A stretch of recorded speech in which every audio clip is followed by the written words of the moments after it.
We'll go ahead and call the meeting to order at 3:02. We have everyone here but Rich Pomerantz and Jim Britton, and he's in the building. I saw him a second ago. Somebody was walking into his office, though, so we'll see what happens there.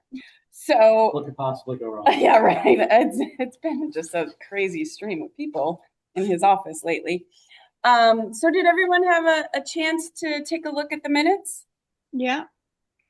Michelle, the only change I thought was I had asked, was someone going to look into talking to that church about possibly using their bathrooms as an option if we helped? I'll just write that down. You know, in the minutes, they don't mention everything that was mentioned. I think I wrote that on mine, but it's just sort of a summary. And that actually did come up at the conversation with Parks and Rec. So we'll talk about that. So I'll just put it in my notes to follow up on that. Thank you. Bathroom at church. Do we have any, do I have a motion to approve the minutes? So moved. Okay, we've got Wayne and Kristen. Corrections? No? All in favor of approving? Aye. Okay, thank you. Excellent. I'm going to keep my report on activities pretty short since we have other stuff to talk about. I just wanted to share that last week on September 11th, I was part of a panel. There was a Creative Economy Summit hosted by the Northwest Arts Council and the Northwest Council of Governments, EDC. It was in Torrington at the Five Points campus that they have up there, which is wonderful. They have a nice big auditorium. It's a beautiful, beautiful facility. And it was really great. It was all about the creative economy and how to work together. It was a big theme was collaboration between our creatives and cultural institutions and our businesses, and how working together actually helps both involved. You know, that amongst other conversations about what we're doing to promote arts and culture in the region, etc. So it was really great. It was really informative. The Northwest Arts Council made a little video. I think it's like 1 or 2 minutes. I'll share the link with you. It kind of reminds us, I felt like, of why it's so important to support our arts and culture and our cultural institutions. So I'll send that all to you. Otherwise, the Arts Council continues to meet, as sponsoring a photo exhibit along with Steep Rock to celebrate their 100th anniversary. Kristen, I just sent the link again today. I know you all have pictures. I hope you send some in. I have not, but I will. Please, thank you. That would be wonderful. I have room for a few more. So we've had some wonderful submissions, but I think it was a hard time. It's been running in the selectmen's email for about 4 weeks, but end of summer, beginning of school, but it's just, I think, been a busy time for people. So the Arts Council is very busy.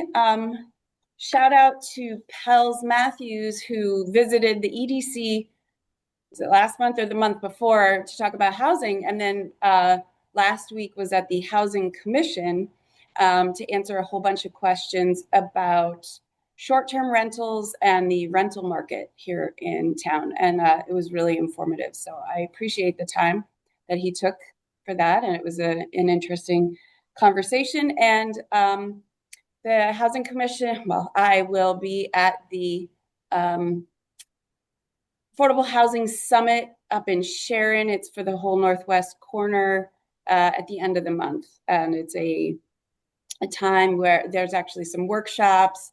The Commissioner of Housing will come and speak, and all of the different commissions and trusts come together to learn about what everyone's doing and share ideas. And so that's great. But I have a fair amount of stuff to do to get ready for that. So that's a lot of what's been keeping me busy. Does anyone have questions about those couple of things? I have one, and I don't know if this is the right time to bring it up, but and as far as like the Arts Council and all the entertainment options in the town, and how there was a mailing that went out recently. I won't say from where, but it says one of their grievances is why our town stifles the arts and entertainment allowed in town. And what are they talking about? So it's interesting. Somebody who works here in town hall asked me that just yesterday, and um,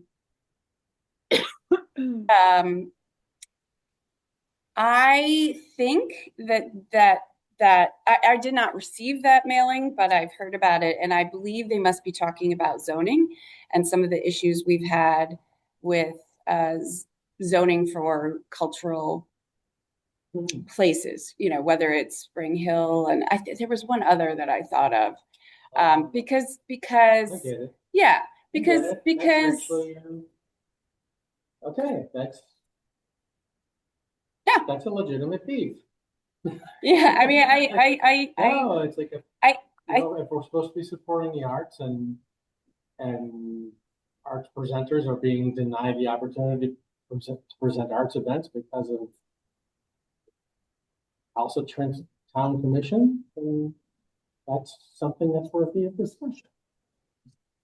I can only imagine. If that's the issue, then yeah. I'm guessing that's the issue. I was talking with this person who works here in town and reminding them that a good bit of the time, my time, is spent supporting arts and cultural institutions. The EDC does with all of our publications and coordination of events with the Explore calendar and the publications, the events postcard that we send, as well as the Arts Council communicating with all of the institutions. I actually have an example on the end of the agenda, another example of how I'll be working with all of our arts and cultural institutions. So I think the fact that the town funds my position and the Explore Washington website and a lot of the publications that we do, whether it's the guidebook or the postcard, shows a huge support for arts and culture from the town. Yep. So that's why I can only imagine either whoever wrote that letter is not aware of what we're doing, or they're talking about zoning. So that's just Okay, because that Yeah. I mean, that makes total sense, but that's not really what it says. It just says it stifles arts and entertainment a lot in the town. I'm like, what? So, okay, no worries. Yep, Thanks for that clarification. That's just my guess. I have not spoken to the author of the letter, so I cannot speak to that. But I believe that. Okay, I think that's a good guess. It's my guess. Yeah, I think yeah, that's fair if that's where it's coming from, but that's not really what that says. So, No. Agreed. that- Agreed. thanks. Yep. So hopefully it will encourage conversation, and through that conversation, people will be aware of all of the things that we do to support arts and culture. Not that we're perfect, and there's always room for improvement, but we certainly are working hard. So There's a lot of jobs in arts and culture here. oh, huge. So, and growing. Arts, culture, and recreation. Speaking as planner, it's like we enjoy a competitive advantage with that relative to our neighboring towns. I mean, depending on how you count them, jobs in this town in arts and culture and recreation count for about 8% of the jobs in town. Mm-hmm. Our neighboring towns, it's like 3 or 4. And So I it's would a even higher argue that percentage. some of the jobs that would probably get listed as retail are at least arts and culture adjacent, whether we're talking about bookstores or art galleries or like Hen's Nest that has gifts and arts. I mean, so there's locally produced. Well, there's the lines blur. I mean, the lines Yeah. of sectors blur in a small town, so that's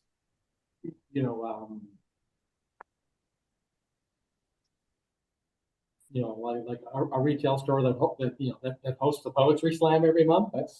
that's a cultural event, and we're probably not selling any other stuff there. So it's Yeah, so that's so we have instances of what I call sector blurring yeah, going on. I mean, it all depends. I mean, as someone who has to dig into the data for labor statistics, it's like, it might surprise all you to know that according to the Department of Labor, that the Glenholm School is not a school.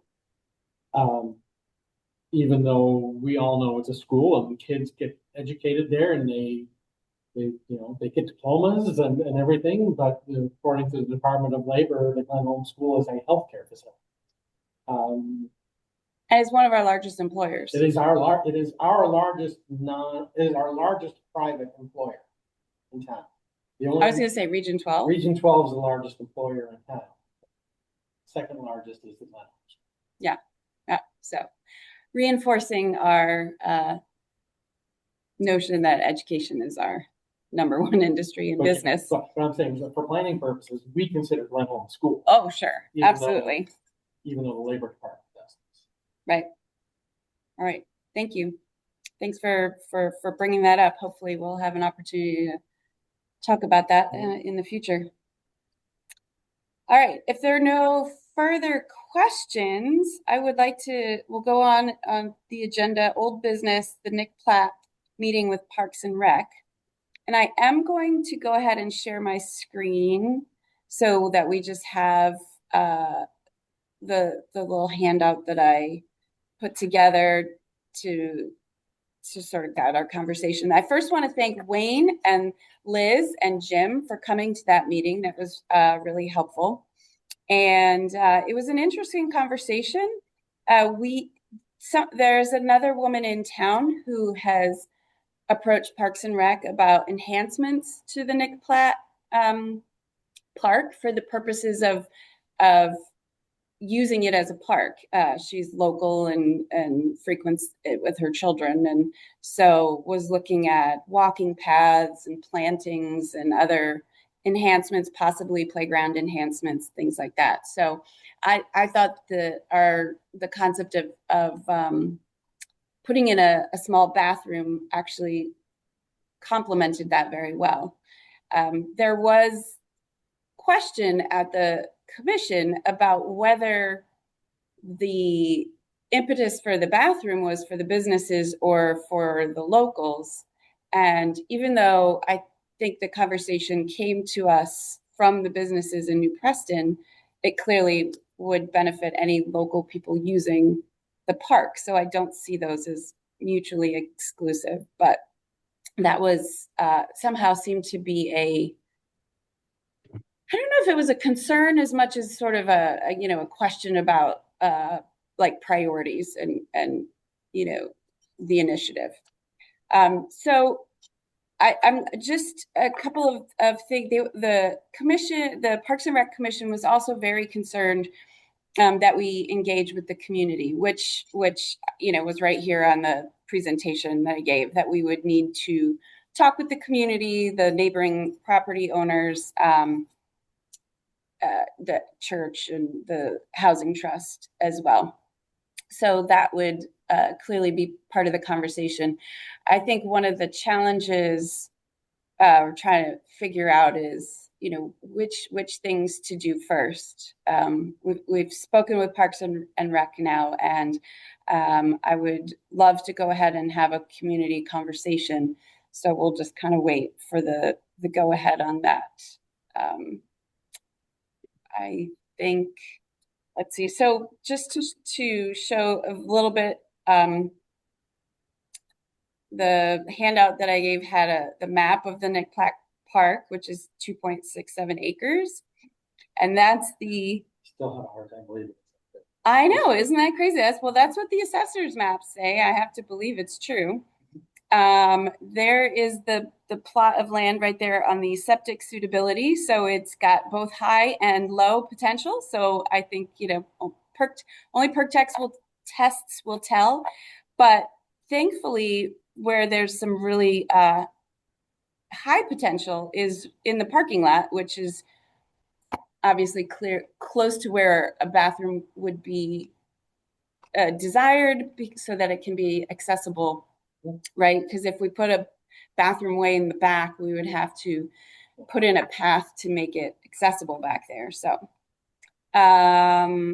this map here is just from Google Maps. It shows that if you walk up Church Street, it's a 0.2-mile walk for 4 minutes. If you walk up this way, you actually pass only one driveway, I believe.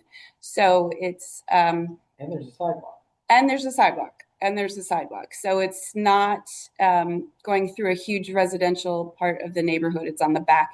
It's all wooded, as you can see there.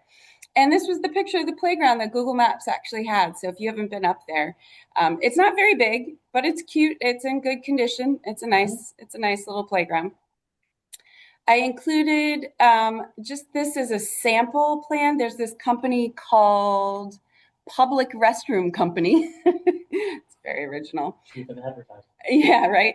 They have floor plans. They have lots of different models of, looks, way things can look. But it was just to show, a potential footprint. This shows a single accessible bathroom with a utility closet. This one has some water fountains on the outside, which I think would be great. So it's a pretty self-contained little building. It's made this kind. I read a lot on their website. This Public Restroom Company, they put these in state parks and forests. They're created with like stainless steel, very tamper-proof, very intended for unattended bathroom. Not thinking that people are on site all the time. So they have taken that into consideration. And I found too, somebody at the commission had here at the EDC suggested remote opening and closing. And I found they have public restroom mag lock kits where you can program it to open and close at certain times. You can override that so that we don't have to worry about people having to open it and close it all the time. Obviously, cleaning would be an issue and monitoring it would be an issue, but those would all be things we would get into the specifics later on. At this point, we don't even know if we can put a septic there. So I was really asking for permission to do some soil testing to see if it's even a possibility. Once the community conversation is sort of given the go-ahead. And then after that, we would prepare estimates. I don't have a sense of how much this would cost, but I don't expect a small building the size of a shed is going to be hugely expensive. Whether we're talking 10,000 or 20,000. The prep will be more than what? the prep will. Yeah, the septic. The site prep will be more than the The septic might actually probably be more than the building. It will be more. Yeah. Maybe if it's small, it's tough to say. So a lot still needs to be figured out. Yeah, well, there's some advantages though. I mean, it's a level property. Mm-hmm. There is septic suitability on at least part of it. But it's like, people are concerned about a drastic change to the look of the property. I mean, there's already a parking lot there. Yeah. It's not like we're creating, it's people are like, well, people are going to be parking there. Well, there's already a parking lot there. That implies that we want people to park. I mean, and there's a church across the street and apartments kitty corner. So, it seems to sort of lend itself to that little bit of the neighborhood. Yeah. So, well, again, we just, it was a good conversation, I think, but it's the first conversation. We're going to have to, definitely, I could definitely see a community conversation at the New Preston Women's Club at some point, and just have the neighbors show up. Or maybe at the church, so we could, somewhere close, so we can, be on site. Yep, true. They're both close. It's like, I know that the women's club is very amenable to lending their space for. Yeah, community and it's events. just down the road, so Yeah. that makes sense. Um, anyone else? Well, Liz, Jim, do you want to add anything to what I said? Let me just make sure you're all here. Or does anyone have questions? I think Michelle, I think the commission's main takeaway or things that they have to think about were, the future potential maintenance and upkeep, that kind of thing, but also what, if any, impact on the current neighborhood. I think that's what they're going to focus on while they think about this. That was my sense. Yep, I agree. I agree. Does anyone have questions about any of this?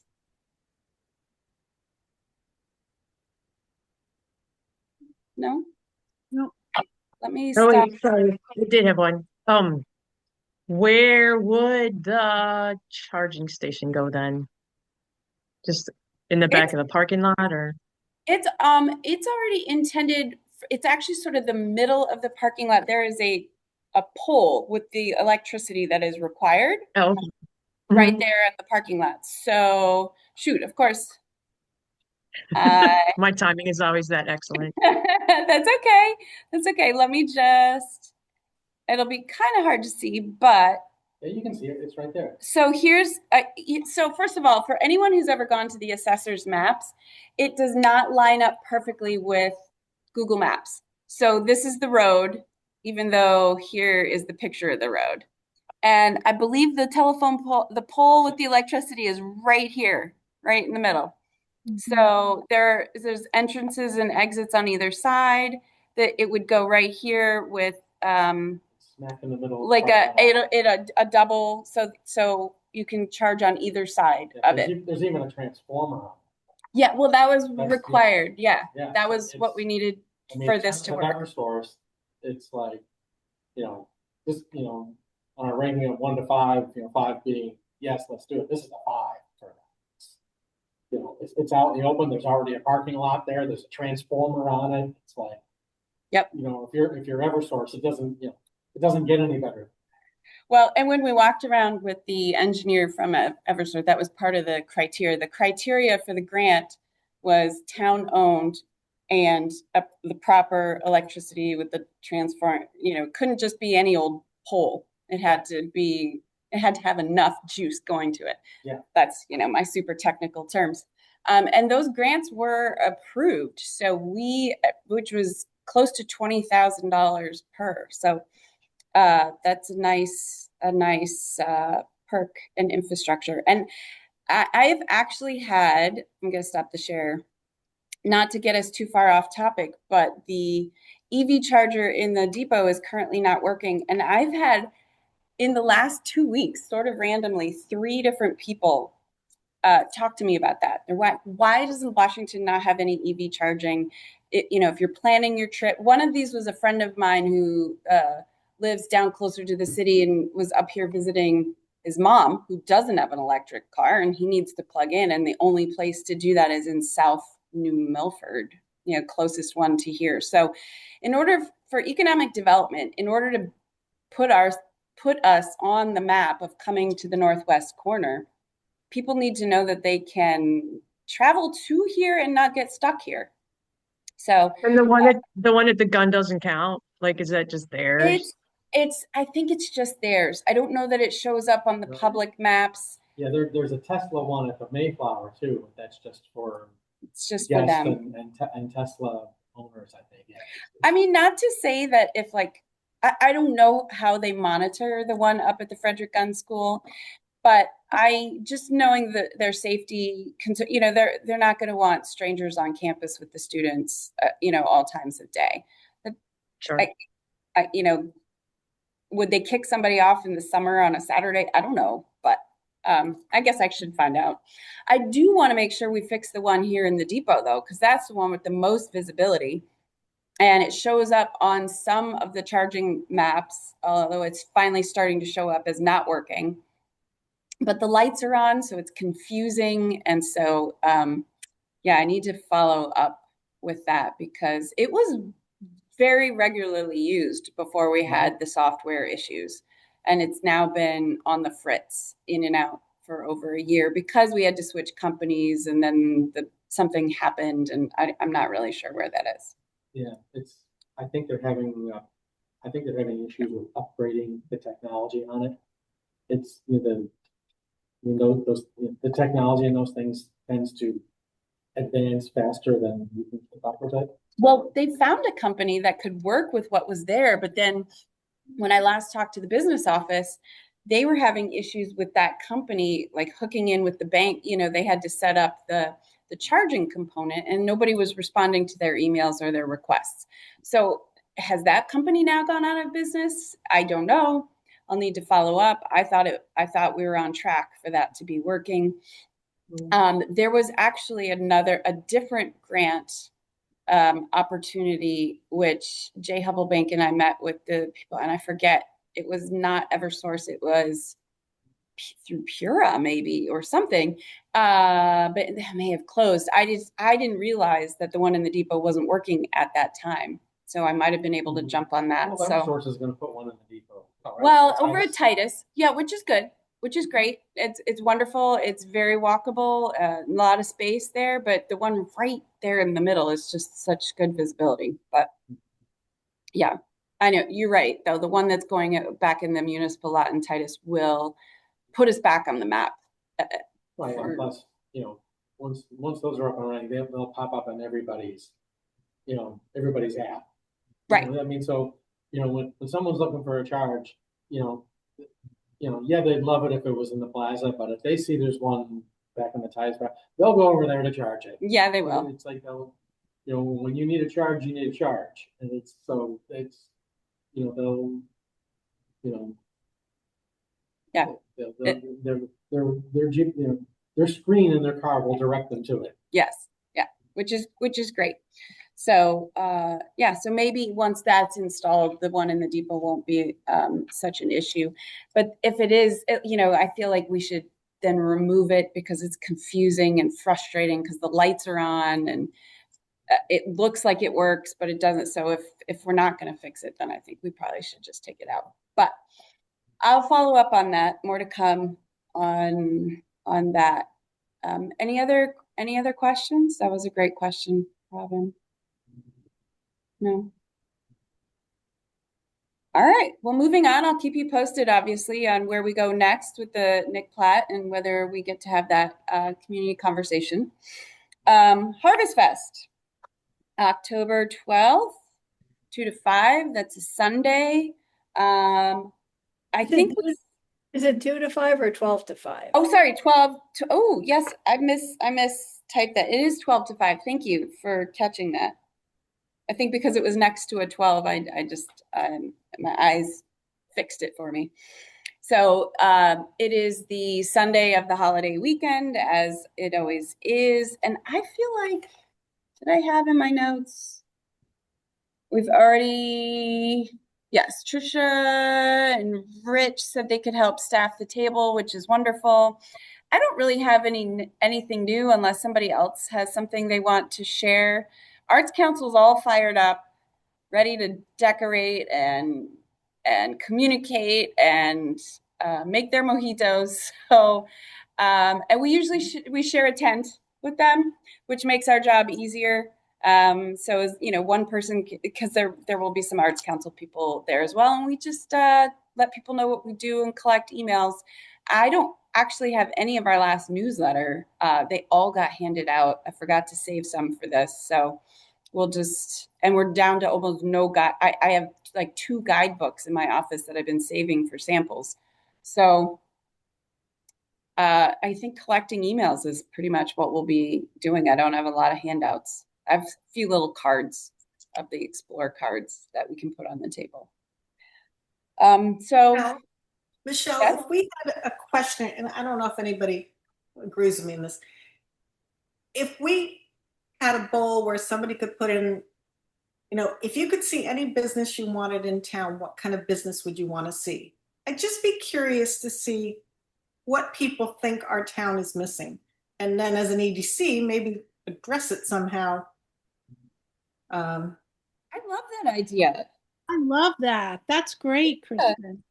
Well, thank you. Yeah, it's engaging. It's Yeah. asking people what they'd like to see, whether we are able to act on it or not. You know, I think it's useful It's a information. nice guide. Yeah, can we take bets now on what the number one response will be? Because I'll put it in mine right now. What's yours? Pharmacy. Yeah, we've wanted a pharmacy. I've wanted a shoe store, but yeah. I hate You've been talking to my wife? ordering online and sending them back because they don't fit is just annoying, and we got to drive so far to get to shoes. So anyway, yeah, I love that idea. I will think. I'll just. I could Like even a fishbowl and have people at the Oktoberfest, you know. Yeah, I really like that. I'd put out a fishbowl, little slips of paper, and pens, and just the question. I love it. That wouldn't be a bad thing to pose at some point in the selectmen's newsletter too. I mean, just, a question, February or something like that. Yeah. When people are slower and might be willing to answer it. Sure. Or maybe the quarterly, because the selectmen's Yeah. email gets awfully long. Right. We could maybe put Mhm. something in there. Speaking of stores coming in, I do have word that we've got a restaurant coming into the Fleming's old space, which is exciting. That, I hate seeing that vacant. I think it's all signed and done, but I'm not sure. But the man and I've emailed with him, he's excited to get in there. He currently either owns or runs the Cornwall Market. So it's going to be a breakfast, lunch, bakery. I don't know how much Good idea. That's service. I think he said he was. what worked there before. Yeah, I think he said takeout at first, no table seating until they kind of get their feet under them, which I understand that requires more staff and Breakfast and lunch, that's a good, yeah. So or you can get a lot of workers in the morning making bacon, egg and cheese sandwiches. But, right. A lot of money to be made on coffee too. That's actually. So we'll see. It's actually Yeah, that's actually not a. That's actually a pretty good idea. it is, and they've got a great location there. So I will keep you all posted on that. And I wish him luck in just getting that up. I can't tell you how many times I've had Fleming's included, a couple in New Milford friends who've opened restaurants. They're like, yep, ready to go. I'll be open in a couple weeks. And then the health department and this and that. And the guy who comes in to get the oven working right. Like, it just often seems to take longer than people think it will. But I'll keep you posted. Hopefully that will be coming soon. Okay. So I love that idea. Thank you so much. That's why group thinking is so much better. Any thoughts for the other thoughts for the Harvest Fest?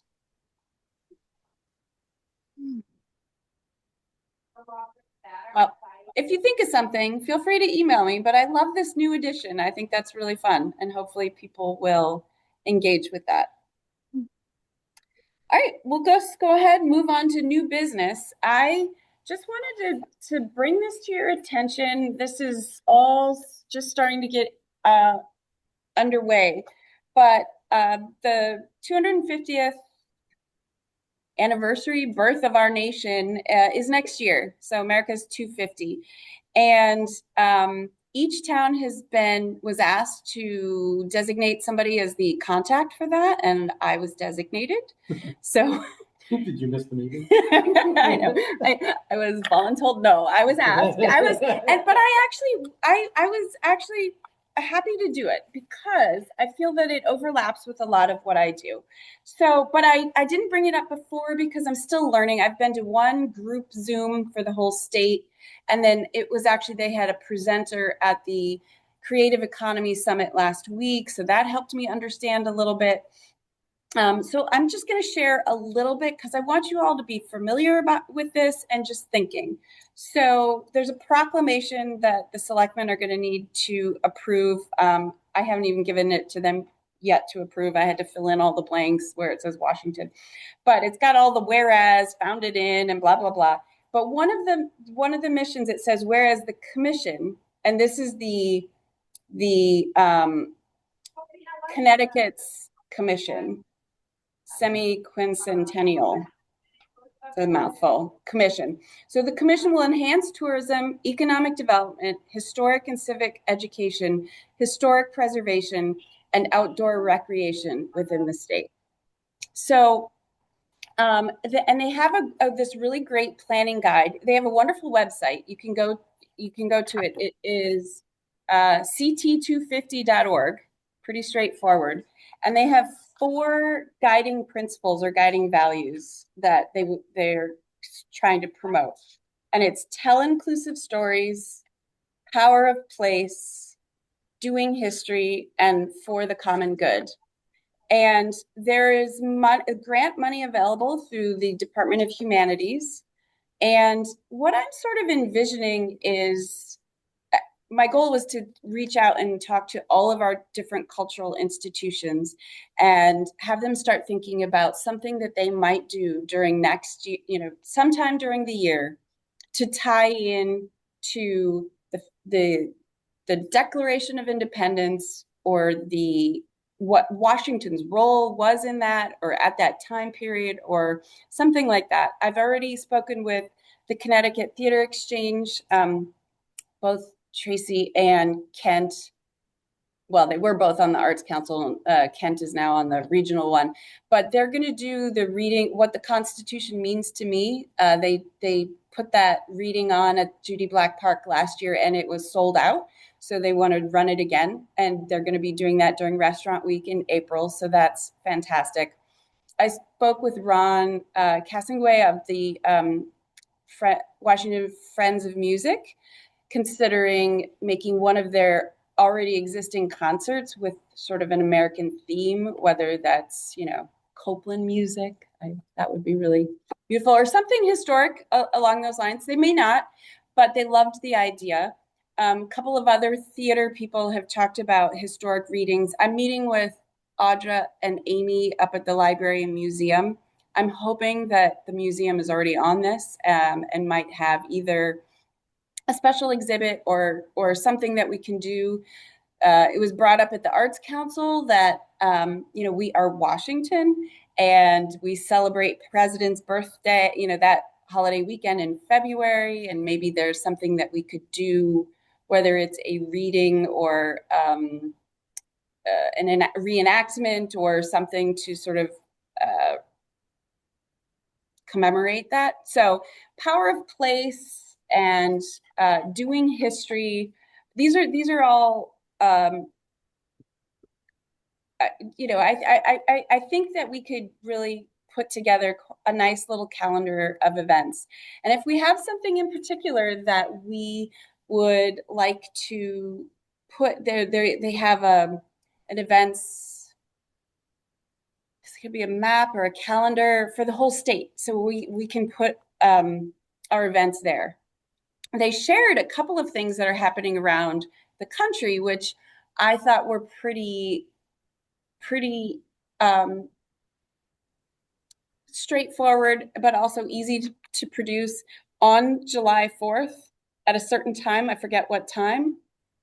I think maybe it's the state of Pennsylvania, which actually would make sense because of Liberty Bell, but the ringing of the bells. So at 10 o'clock or at noon or something, all bells ringing for a certain amount of time is something that's pretty easy and sort of an acknowledgement. And I forget, there's another state that's doing community-wide potlucks, which I thought that's kind of a fun thing. I think it's on July 5th. Just the idea of having like a community-wide picnic, and like they used to do.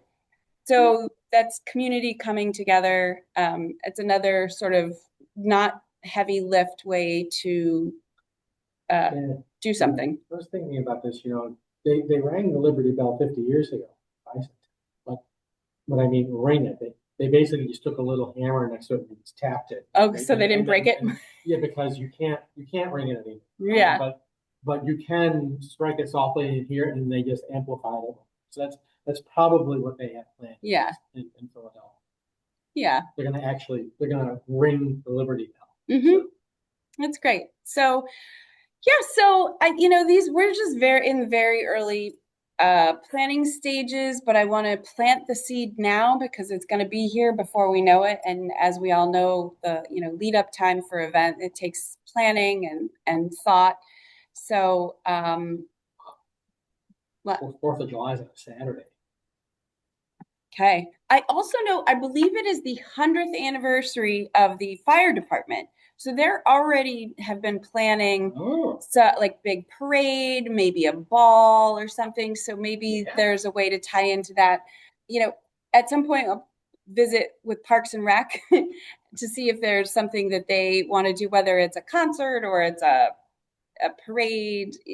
Fireworks is a big lift, and finding anybody on July 4th would be so expensive, I'm sure, because everybody, because this is such a big one. So I think there are other ways that we can acknowledge that. I had forgotten, but remembered that as I was just reading a quick history. So the Declaration of Independence was 1776, and Washington, I believe, was the first city to incorporate after the Declaration of Independence. It was 1779, so I find that hard to believe, but I saw that written somewhere in like our intro guidebook, so I'm intrigued by that. Our name is Washington, and we may have been the first city to be incorporated after the Declaration of Independence here in Connecticut. So, well, I know we're the first town to be named Washington. That might be what you think. Because the town was Judea. Yeah. No, but I'm pretty sure it says we were the first town incorporated. I know that seems crazy that there were three, for 3 years, no other towns incorporated, but maybe it was because nothing was happening because everyone was all busy with the figuring out. Not sure. Yeah. So Leslie, I see your hand up. Would you? Yes. Are you aware of the books that were available for the 200 years of Washington when we had a big celebration? I have seen books. I was on, that one. So 200, I was part of the 225th committee, but I think somebody shared those at the time. That's so great. And there's also one, it doesn't have a name, but it has the proclamation from 1976. And there's a whole bunch of pictures of everything that was done. There was an antique show at the primary school. There was a big parade. There were everybody dressed up for the era. Did that again. So that was the 200th of the nation, not the town, right? 1776 to 1976. 200 years of Washington. Polly Seeley. Got it. So it was the 200th of the nation, but celebrating Washington. Got it. That's great. I wonder if there are copies of that at the library. I have no idea, but I have mine. Yeah. Well, maybe sometime, Leslie, maybe sometime if you're here, you could bring it in and I could take some pictures or at least just write down some, events that they did, because that might be kind of fun to, whether it's reenact or just to check the archive room at the library. Good Yeah, I jump have up. an antique show at the primary school. Yeah, if they have it in the library, it'll be All the farm equipment, all the utilities that they used back then, all the equipment. I'm sure there's some around somewhere. I would think so. Yeah. Interesting. Okay. Thank you so much for sharing and actually reminding me. I have seen, I think Sheila used to have one in the town clerk's office. I wonder if it's still there. I'll have to look. Oh, they had a town picnic on 4th of July too. Right.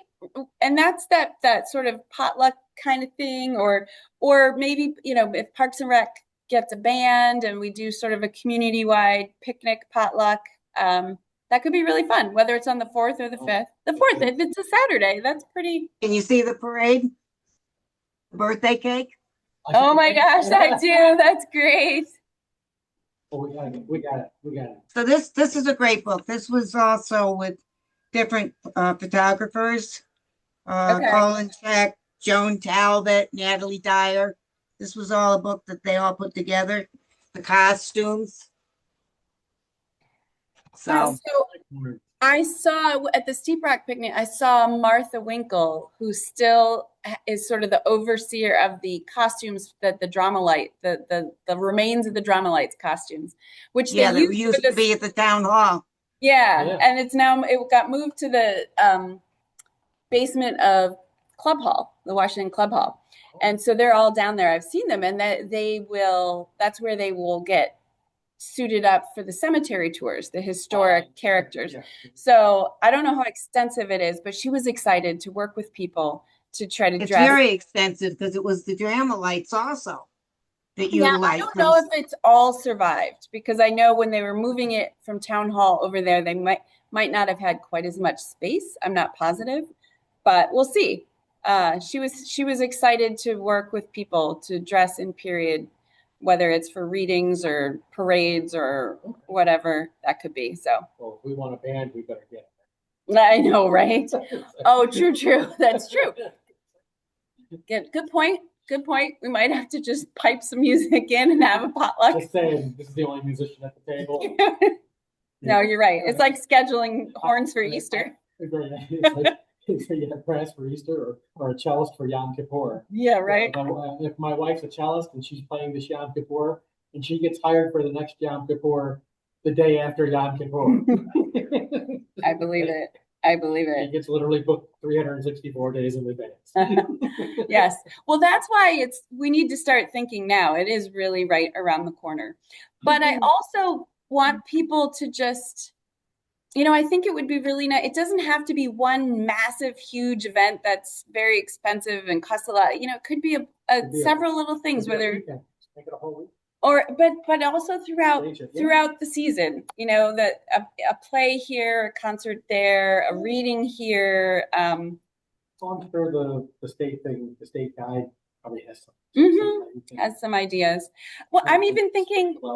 I'm thinking of whether the Washington Art Association or some of the galleries do something historic with painters from that. I'm definitely hoping that the museum and the library they could just host a book club around a book that explores the Declaration or something like that. So we don't have to always think big, I think, because if we put a whole bunch of little things together, we'll have a very nice calendar of events to commemorate. So put on your thinking caps.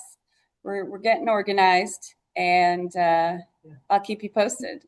I think there's another statewide meeting next week, I think. Yep.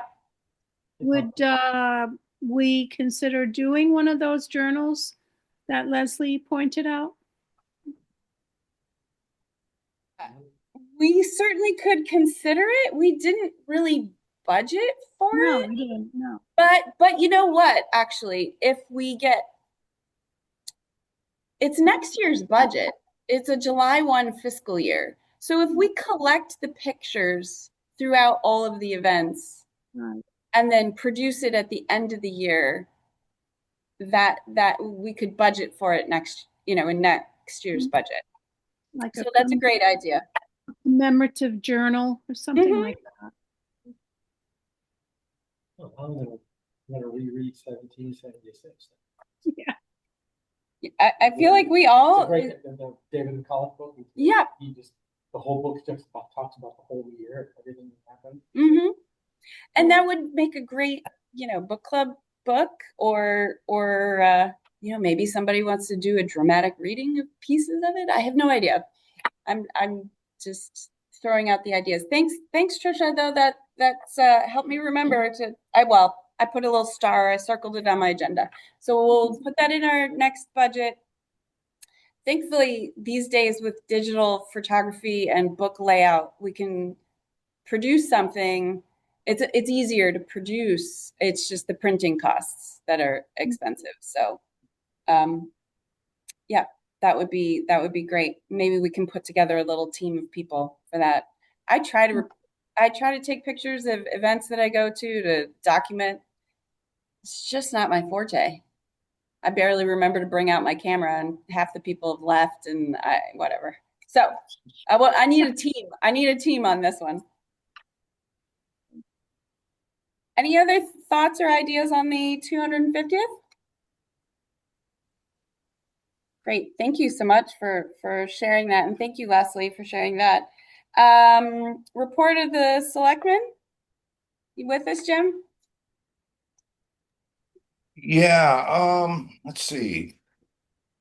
What else? Our bids came in on the sidewalks, very high, north of 300,000. So what I'm gonna do is I'm gonna meet with the low bidder and just ask him, what can we do to get construction done from the plaza down to River Road, without divulging what our budget is, and see what they can come back with. So that's a bit disappointing. The dam over in New Preston Falls is completed. They did a great job. Just it looks beautiful. It looks the way it looks better than it did. We're now working on upstream of that dam. There's a large slab of wall that's been in the Aspetuck for decades. But what's happening is it's so big, it's probably half the size of this office, it's diverting the water and causing other issues. Now, the engineers have looked at it, and the biggest concern is if we ever get a weather event that puts enough water down there to move this downstream, it's going to do serious, serious damage to potentially life and property. So we were looking at different solutions to get that broken up and get it out of there. What else? I think that was about it. Okay. Thank you. And WBA, Fran, do you have any other additional items to share with us? Oh, Fran, you're muted. Just the Harvest Festival. Come, have a good time, bring your friends, pray for good weather.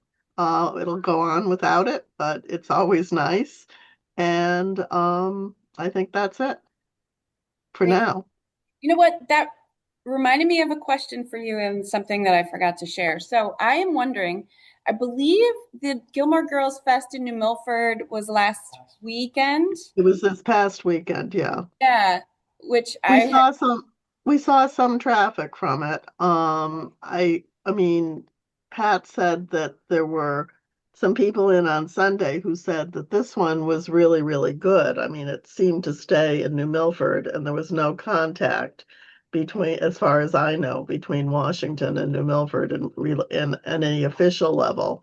But it looks as if they intend to try to claim the Gilmore Girls for themselves. And we'll see where it takes us. But I mean, Washington is obviously still the original Stars Hollow. So I'm glad to hear that. I completely forgot I had other events, and I was going to go on to I'm still follow that Facebook page to just see what the feedback was, because the feedback from the last one was not great. No, the feedback from the last one was very poor in general. I mean, and Yeah. even the people who came in afterwards commented negatively on it. But I think, well, the weather was beautiful for one thing. It was. I mean, it would be hard not to have a good time. And so it would have to be almost organized against that. But my understanding is, without any detail, that it was a successful festival. Great. So maybe I'll reach out to them now that they've figured it. I heard that they were going to make it a little smaller so that they could manage it a little better. And the last time I spoke with the organizers, they had wanted to do an event here, like at Town Hall, do a little, town hall meeting or have a reading or something. So maybe I'll reach out to them just for the future. I was hesitant to do it this time because last time didn't go well, but. Yeah. You don't necessarily want to hitch your wagon to that kind of star. No. And speaking of which, I forgot to mention tomorrow, I am meeting with a PBS podcast crew. They're coming into town to do a special on the Gilmore Girls, and we're gonna meet here at Town Hall, and then we're gonna go visit some of the businesses that feature in the podcast. And it's an interesting podcast I went to the website. I had not heard of it before. I forget exactly what it's called. It's something like Barney, the Barney generation or something. And it's all about the impact of television shows on that generation. I'm not even sure what they are. Are they Gen Z, millennials? I don't know. So it seems kind of interesting. I'll let you know how that goes. But I continually get requests for Gilmore Girls things. I got another request from the Connecticut Office of Tourism. I think there are some travel writers coming in from Germany. Just like last year, I toured around some from Ireland. I think that they've got like 3 of them coming in from Germany. I need to double check that and see when that is. They didn't follow up with the times. So anyway, it continues. Without the fest, we still get people coming. So it's maybe kind of nice that they just trickle through and we don't get quite as inundated. And we inundate ourselves with the Harvest Fest. So We have people come in every single day yeah, who are Gilmore Girl fans. yeah. Last weekend. I mean, some weekends obviously more, but we keep track of it in a notebook. And I don't think if I look back through that notebook a single day, unless it was terrible weather, that we would not have seen somebody. Remarkable. Yeah, anecdotally, there was some increased traffic in New Preston this past week. Let's see, that's okay. There were a couple people mentioning that they were in the area for the festival and they check out.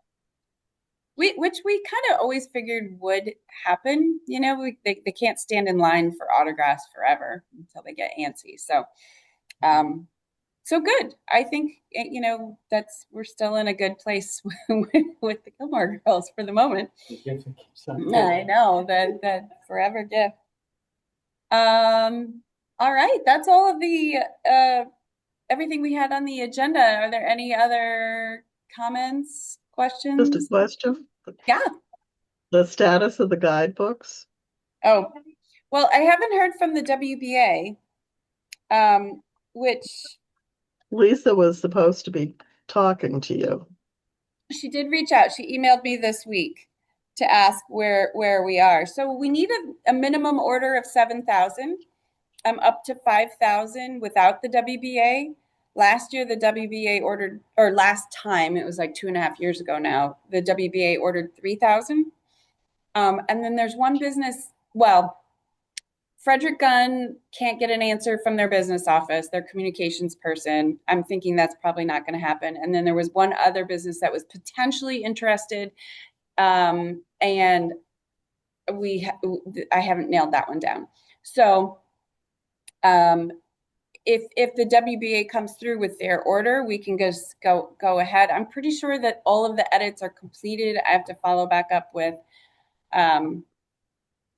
Julia. I just heard about the new restaurant, and so I was like, ooh, do I try to get them in the guidebook? But I think all of the edits are completed at this point. So we're in that final stretch of pulling the trigger. Actually, Zoltan was checking to make sure that the prices hadn't gone up since we last got an estimate, because it's been a couple months. And so I will also double check on that. So that's where we are with the guidebook.